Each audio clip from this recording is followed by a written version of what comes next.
Good afternoon, everyone. Ayan, so let's start our fifth lesson in General Physics 2, which is all about direct current circuits. In the last lesson, we learned about electric current, resistance, and electromotive force. So we learned that electric current is the flow of charges. The resistance is the uh, what slows down the flow of charge, and the electromotive force is the energy, no, from the battery that makes charges move, diba? Now let's learn, no, how circuits work when parts are connected in series and in parallel. Okay, so and how these connections now change the flow of electricity. So series and parallel connections, these are under the direct current circuits. So before that, review lang tayo. What is an electric circuit? So again, let us define an electric circuit. So the electric circuit, these are closed loop or paths forming a new network of electrical components where electrons can flow. This path is made using electrical wires and is powered by a source like a battery. The start of the point from where the electrons start flowing is called the source, whereas the point where electrons leave the electrical circuit is called the return. So an electric circuit is a complete path, no, that lets electricity flow. It is made up of electrical components such as wires, no, electrical parts, and it needs um, a power source like the battery. So the battery pushes electrons, no, to move through the wires. And the starting from the source, no, which is the battery, going around the circuit and then coming back to the battery through what we call the return. Yan. So this is an example of a circuit. And as we can see, it is a complete path that lets, no, electricity to flow. Yan. It is made up of different parts or components in order to function. So the basic components of a circuit, these are battery, yan, which is the source, no, or the voltage or electromotive force in our circuit, the wires, yan, yan, in which in these wires electrons will flow, no, through the circuit, the yan, bulb or other electrical component, no? In this case, bulb converts electricity into light energy. Then, ano pa? We have a switch. Ayan. The switch. You can see here. Now, which controls the flow, no, of electricity in a circuit. Okay? So, the switch, no, controls the flow in a circuit. Now, if the switch is on, pag naka-on siya, meaning to say the circuit is closed, no? The circuit completes electricity flow. Kasi nga naka-close yung circuit, magkadugtong. Pero ang tawag natin diyan switch on. Okay? Ayan, iilaw yung bulb natin. Pag the switch is off, as we can see here, the switch is off, meaning to say our circuit is open, no? The circuit is broken and the electricity will stop flowing. Okay? Ayan. Now, these are the common electric circuit symbols that you need to be familiarized. Okay? Kasi possible natin yung ma-encounter sa mga diagram problem, no, na which involve circuits.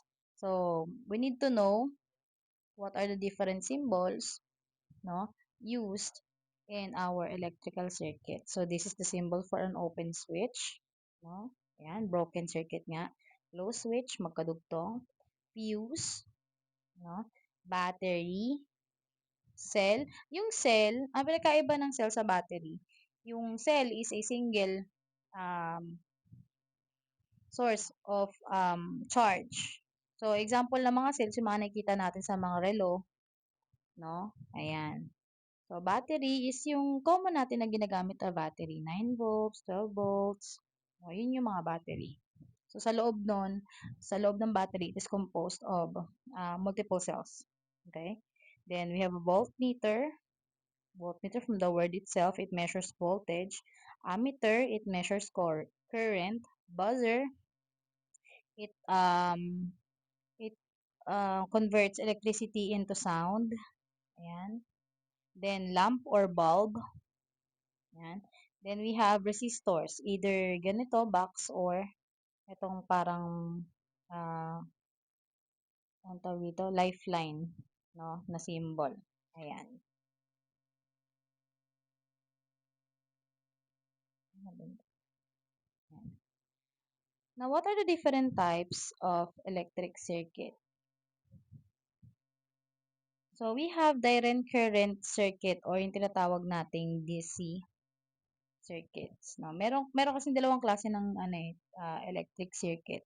Meron tayong direct current circuit or DC circuits and alternating current circuits or AC circuits. So, for today, we will be discussing only one type, no, which is direct current circuit. Okay? So, what is a DC circuit? So, a DC circuit is an electric current that is unidirectional. So, the flow of charge is always in the same direction. The direction and amperage of direct currents do not change. It is used in many household electronics and all devices that use battery. So, direct current or DC circuit is an electricity that flows unidirectional. Uni means one, no? So the electricity flows in only one direction, no? In one direction only, as we can see here, no? In our image. Yan. Isa lang yung path, no, ng electricity. So the flow does not change the flow does not change direction, and the amount, no, of current stays the same. Okay, hindi nagbabago yung current. Now, it is used in most of our household devices like flashlights, toys, phones, and many devices that uses battery. No, it uses direct current circuits. Okay.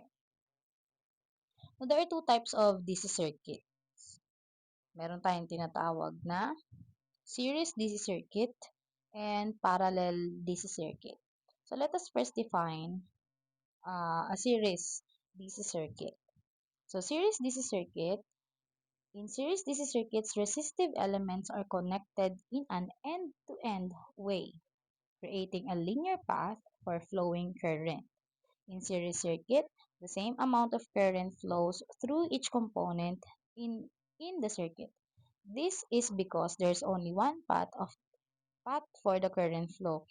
So, in series DC circuit, the parts like resistors, no, are connected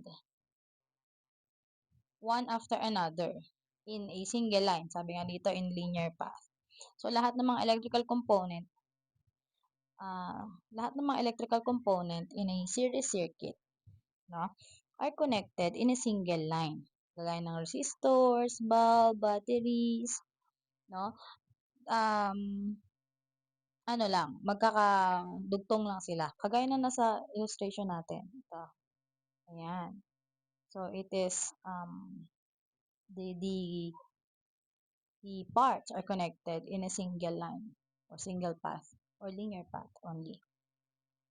And because there is only one path, no, the electricity, um, the current, no, is the same, no, through each part. Okay? So, because there is only one path for the electricity to flow, there is the same amount of current that goes through each path. Okay? Ayan. Now, one characteristics of a series circuit is that it has no branches, no? Kasi nga, linear path nga sila, no? So, since electronic components are connected in a single line only, wala siyang tinatawag na branches, no? So, makikita natin, no, the different components, no, ay magkakadugtong. Okay?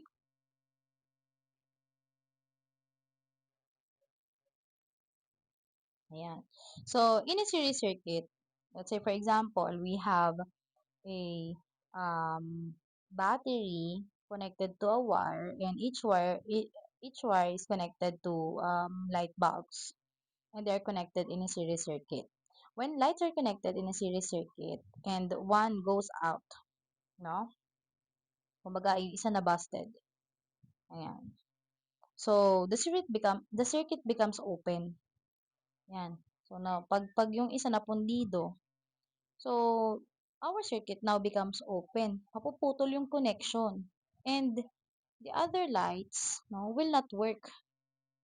This is because, again, no, there is no path, no, to the negative terminal of the battery. Ito, dito kasi sa negative terminal yan. So, mawawala yung path sa negative terminal ng battery. No, mapuputol siya. And it becomes open. No? So, naputol yung flow of electrons kasi nga, naka-single straight connection lang sila. Okay? So, that is a series circuit. Okay? Now, let's try to use Ohm's law that we have discussed in our previous lesson in solving, no, series circuit problem. So, sabi nga natin, no, using the triangle method, it is much easier, no, to derive formulas for the quantities of voltage, current, and resistance. So, alam naman na natin, no, kung paano makuha yung mga formula na ito, di ba? Again, kung anong hinahanap, yun ang ating tatakpan sa triangle, which will give us, no, the formula for V, which is V is equals to IR, I is equals to V over R is equals to V over I. No? Ayan. Now, para mas madali nating ma-solve ang isang series circuit problem, no? It is important for us to understand what are the rules in a series circuit or the series circuit rules. Rule number one, it is a rule of current. So the rule of current in series circuit, no? There is only one path in a series circuit for a current to travel on. All current must run from a positive terminal to the negative terminal of the power source. Thus, the total current in a series circuit are equal all throughout. Okay? So, in series circuit, no, our current flow or travel in a single path only. Kasi nga, konektado sila sa isa't isa. And it flows from positive terminal going to the negative terminal. No? From the positive side of the battery going to the negative side of the battery. Now, since there is only one path, balikan natin to.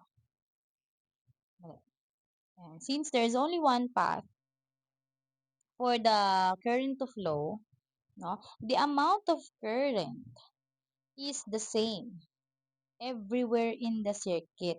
Sabi nga, no, yan, the total current are equal all throughout the circuit. So we can mathematically express it using this formula.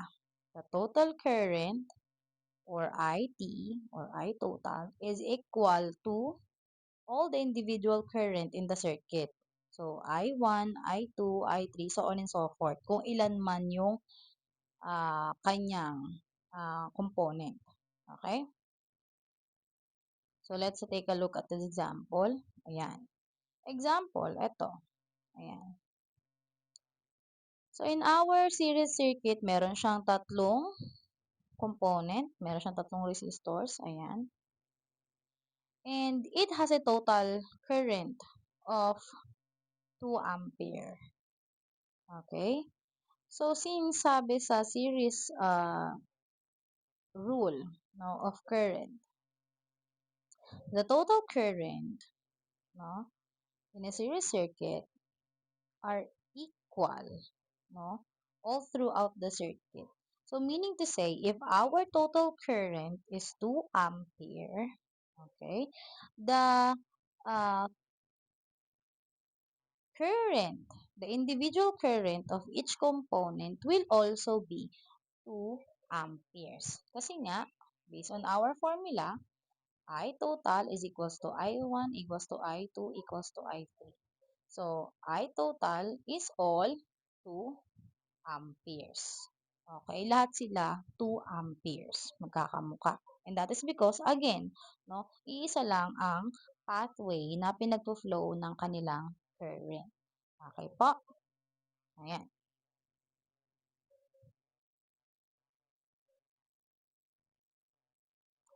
Rule number 2, the rule of resistance. Ayan. So, any resistor or load, which is the device with the resistance, in a series acts like a speed bump in a series, slowing current down. Since there is only one conductive path in a series, in series, every device adds to total resistance. So, sinasabi dito that in a series circuit, each resistor, no, kung ilan man yung component or resistor na meron kayo, each resistor or device in a series circuit, it acts like a speed bump, sabi. Or yung hump sa daan. Diba? At ano bang ginagawa ng hump sa daan? It slows down no, yung mga sasakyan. So technically, resistors no, slows down the electric current a little bit. No? Medyo pinapabagal niya. And because there's only one path, no, all the resistors, all the resistors in a series circuit add up and make it harder for the current to flow. So, kumbaga, more resistors there is in a series circuit, the harder for the current to flow. Mas maraming resistor, no? Mas tumataas yung resistance. Okay? In short, total resistance is equal to the sum of all resistance, individual resistance, no, in a circuit. And it can be mathematically expressed as R total or RT is equal to R1 plus R2 plus R3, so on and so forth. Okay? Ayan.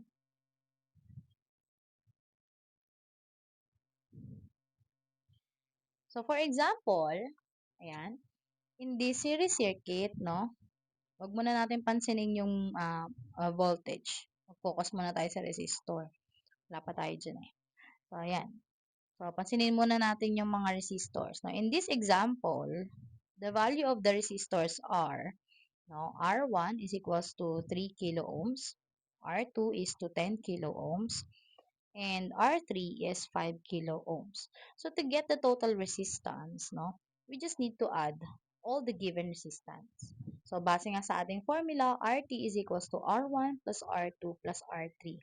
So, to get our total resistance, it would be 3 kilo ohms plus 10 kilo ohms plus 5 kilo ohms, giving us the total of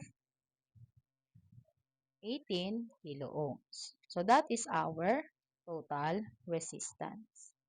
Okay? Ayan. Meaning to say, habang dumadaloy yung ating current, no? At may mga resistors sa bawat component, mas nahihirapan yung current mag-flow. Okay? Kasi nga, nadadagdagan siya na nadadagdagan. Dumadami na dumadami na dumadami yung speed bump o yung lubak na kanya nadadaanan. Okay? Ayan. Next rule, the rule of voltage. So, rule of voltage. In a series circuit, voltage drops across each resistor until the entire amount provided by the battery has dropped. If you add all the individual voltage drops of a series circuit together, You can determine the voltage of the entire circuit or yung total voltage found at the power source. So, sabi natin, di ba, as we know, voltage is yung energy which acts like the push, no, that helps move electric current through a circuit. And it is usually present in batteries and other sources. Now, in a series circuit, the battery's total voltage, sabi dito, the voltage drops across each resistors. Meaning to say, the total voltage is shared, no, or used across each resistor. So, meaning to say, the voltage, no, gets smaller and smaller after each resistor because no some energy is lost as the current no flows. Okay, so technically pinaghahatian ng bawat resistor yung voltage na mayroon sa isang series circuit. And if we are to find the total voltage, which is yung VT, no, in a series circuit, it would be the sum of all voltages. Okay? So, para ma-compute natin yung total voltage, it can be mathematically expressed using the formula VT or total voltage is equals to V1 plus V2 plus V3 and so on and so forth. Okay? Ayan. So, let's say, ayan. So, let's say we have a circuit in which the given resistance, no? Uh, in which there, mali, ano ba yun? In which there are given resistance and also yung total voltage. Ayan. Ayan ba yun? Ayan na.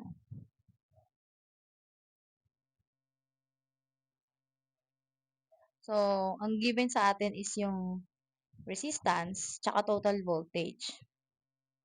And we are asked to find what would be the value of the individual voltages. So, since sabi natin, the total voltage is shared all throughout the circuit, we can assume that the value of each individual voltages will be distributed, no? Depending on each value of the resistance. So, paano natin to masosolve? First, we need to get the total for all quantities, which are the total voltage, which is given, no? The total resistance, which is also given, we can calculate it, and the total current. Now, in our given, ang nabigay lang na value is yung total voltage and yung mga individual resistance. So, para makuha natin yung total resistance, we just need to follow the rule of resistance in a series circuit, which is R total is equals to R1 plus R2. Diba? So, ayan, we can calculate for the total resistance. So, our R1 has a value of 5 ohms. Our R2 has a value of 5 ohms as well. So, our R total is 10 ohms.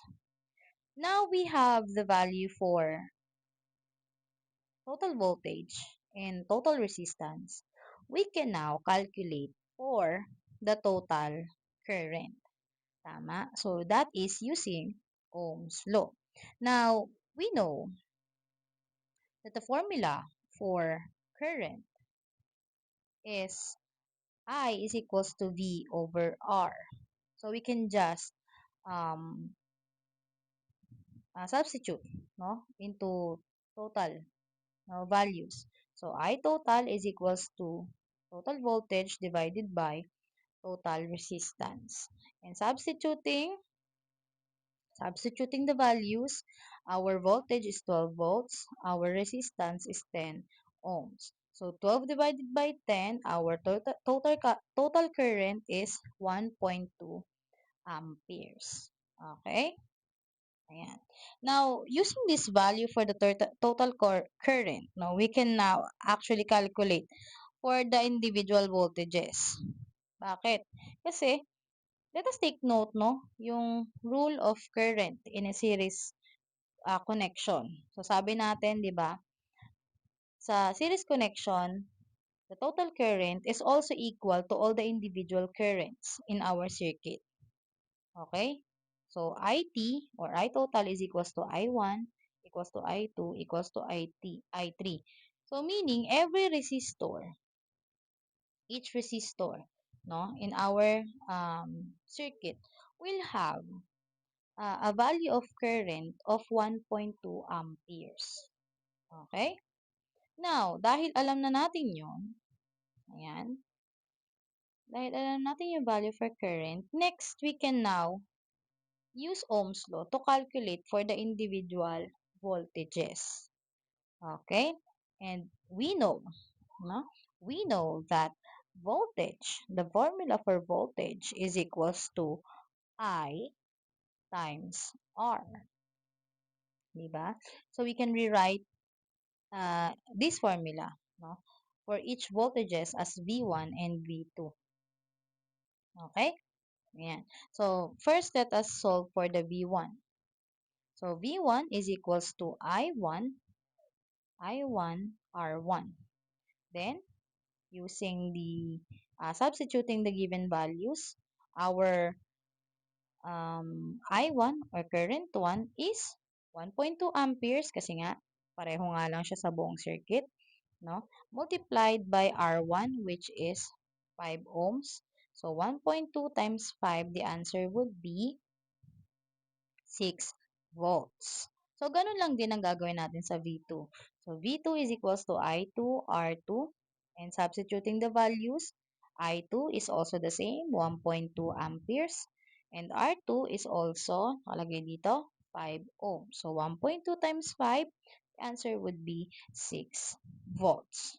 So, to check naman kung tama ang individual voltages natin with the value of our voltage, total voltage. So, sabi dito, nakalagay sa total voltage natin is 12 volts, no?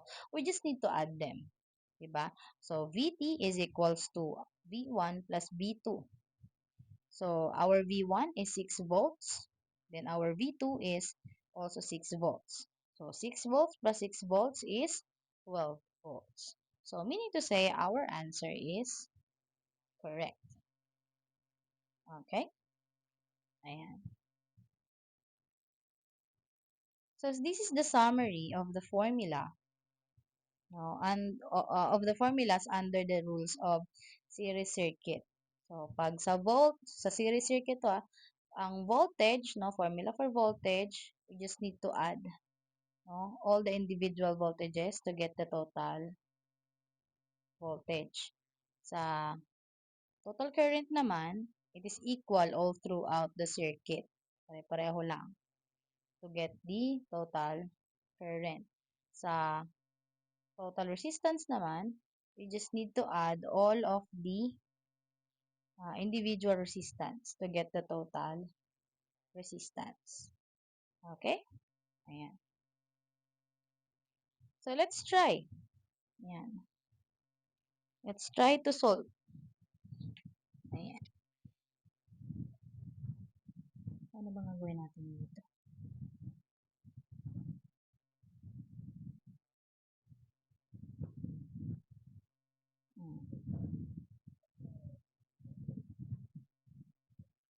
Ay, mali. Ay, mali. So, let's try to solve this problem.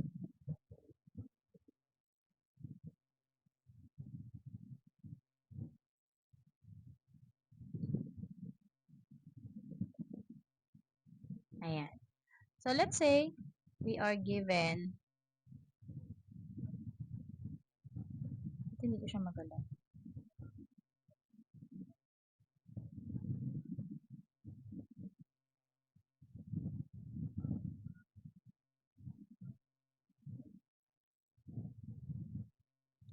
Ano ko ba gagawin to na ano?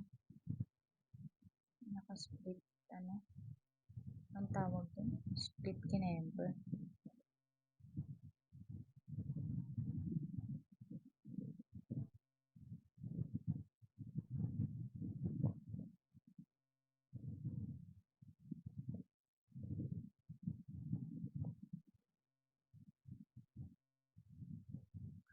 So let's say we are given no, this diagram. So to answer this, we need to again remember the rules of series uh, connection or the series circuit. So first, analyze natin kung ano ba yung given. Ano ba ang pwede natin makompute based on the given. So tignan natin. Ay pala, nagagalaw pala siya. Nagagalaw pala ko. Ayan. So based on our given, ayan, ang kumpleto nating value ay parang nasa ano na ako, second example na ako. Ito pala. Ayan. So, based on our given, ang kumpleto nating value ay resistance. Okay? So, we can calculate for the total resistance. So, paano natin gagawin yon?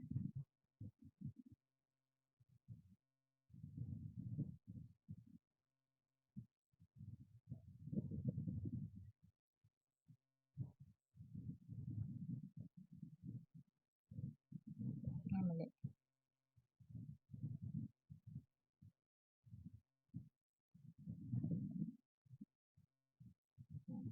Paano natin gagawin yon? No? So, sabi natin, di ba, in series circuit, the formula for resistance is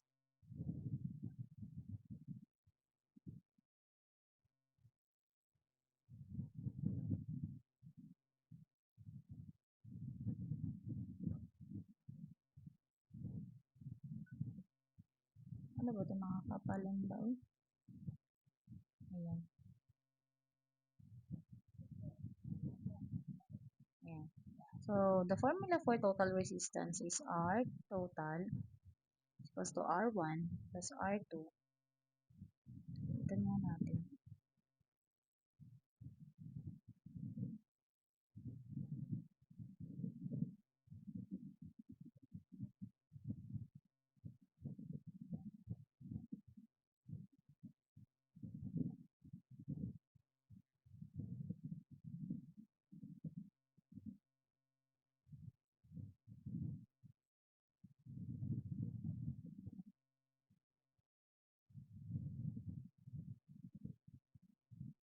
Eh, bakit siya naging green?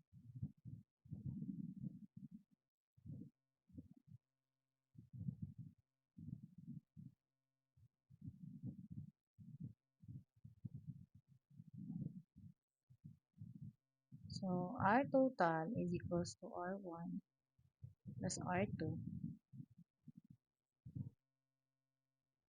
plus R3. So, since meron tayong given na tatlong resistance, now we can now calculate for RT, or R total.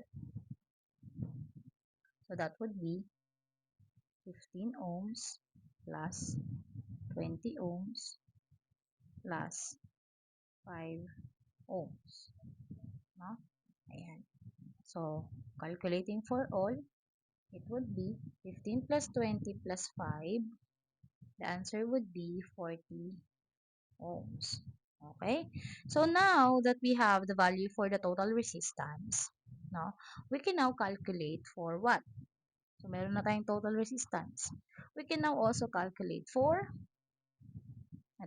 for the um, total current, no?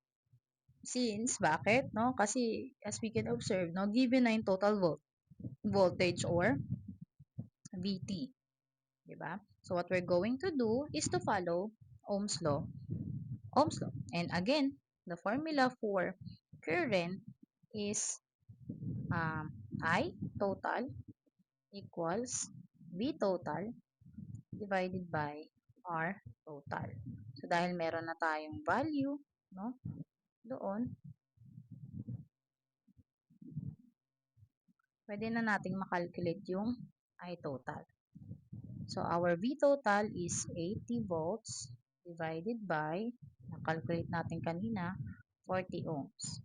So, our I total, ayan siya.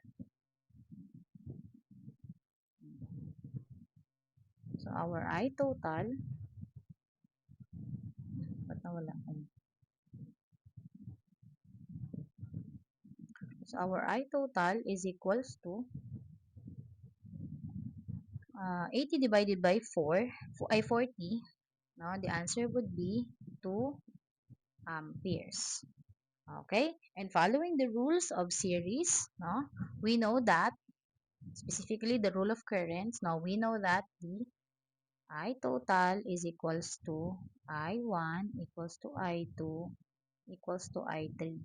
No? So alam natin na in series, no, the current is all equal all throughout the individual components or the individual currents. No? Now we can use the value of the total current to all individual currents. Okay? Kasi as we can see, yun lang yung nawawala, no, sa ating uh, yun na yung sunod na given sa ating um, components, no? So we can now calculate for each, no, each voltages.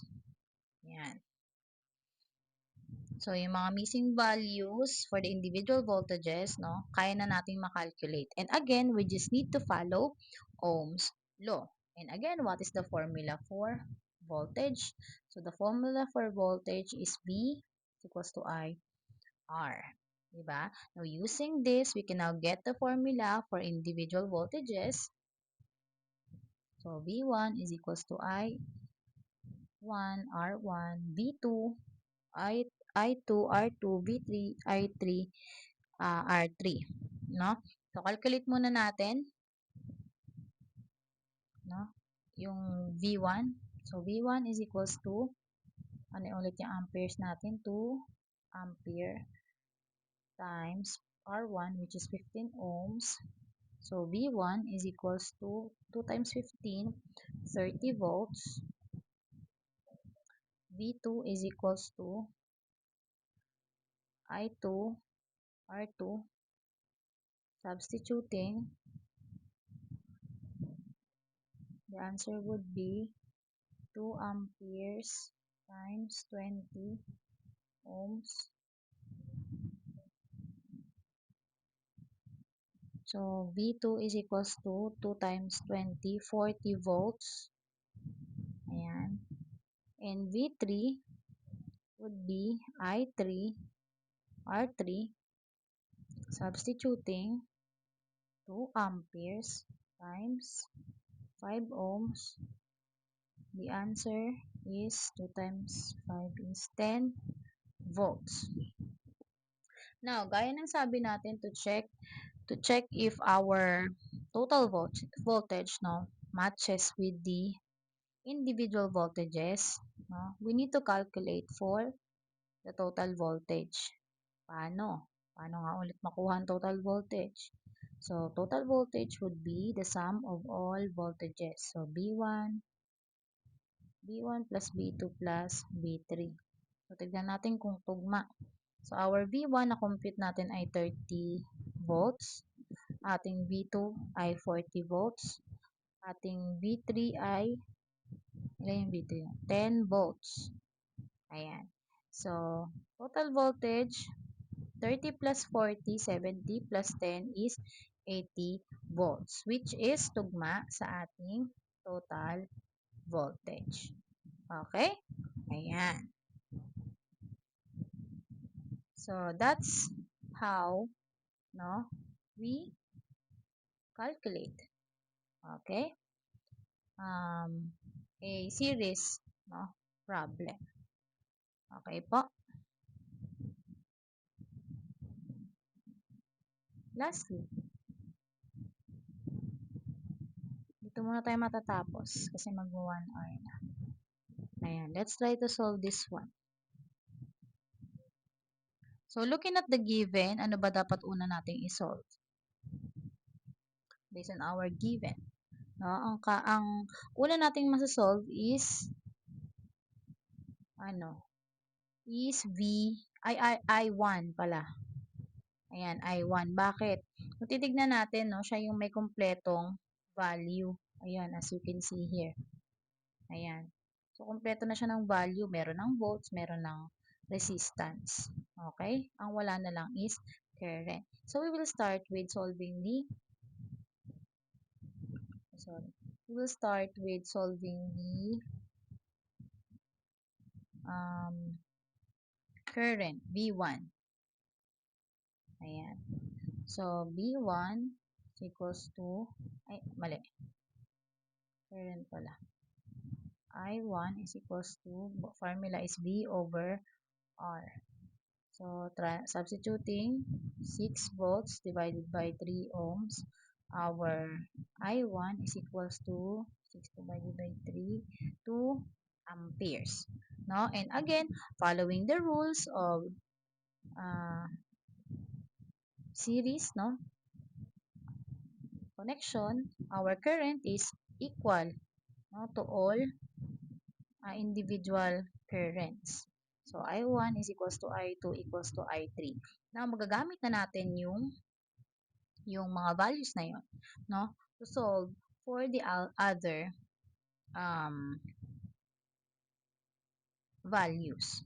Okay? So, we can now solve for the rest using Ohm's law. Ayan. So, simulan natin dito sa total resistance muna. Compute natin yung total resistance. Ayan.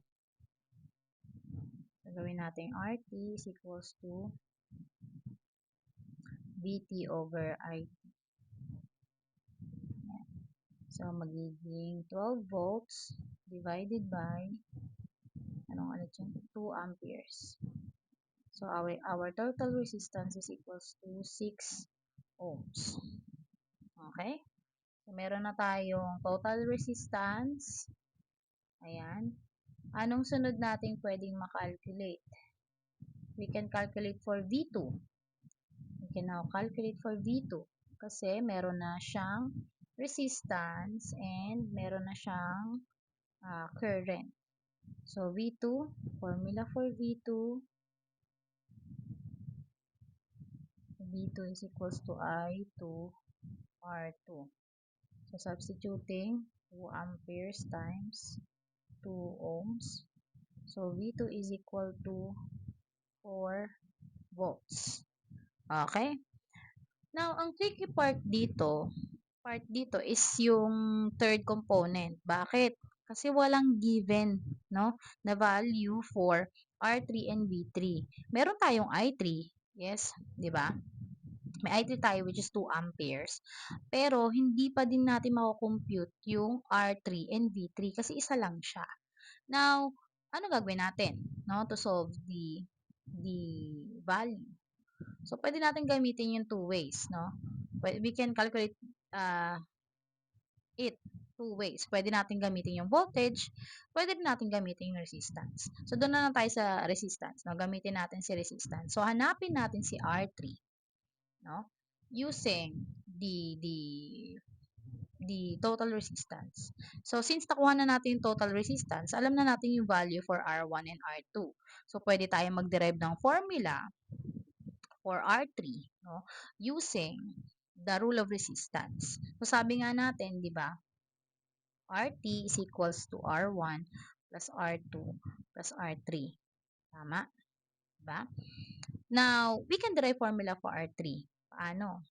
So, R3, it would be, no, ita-transpose lang natin yung dalawang, ito, yung may given value. So, it will become R total minus R1 plus R2. Ayan. So, R3, substituting our total resistance. Ano nga ulit nakuha natin total resistance? 6 ohms pala. Ayan. 6 minus 3 ohms plus 2 ohms.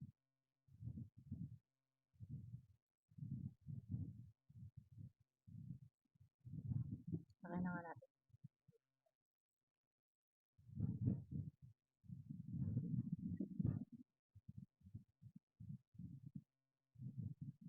Ayan, solving.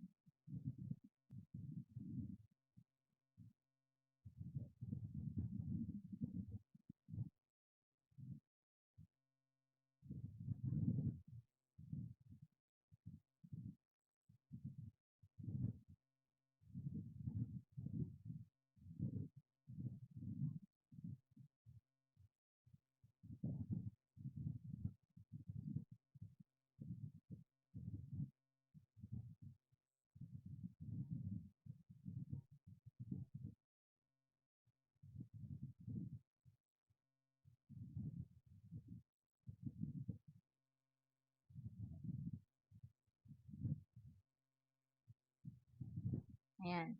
So, 6 ohms minus 3 ohms plus 2 ohms. So, it will be 6 ohms. It will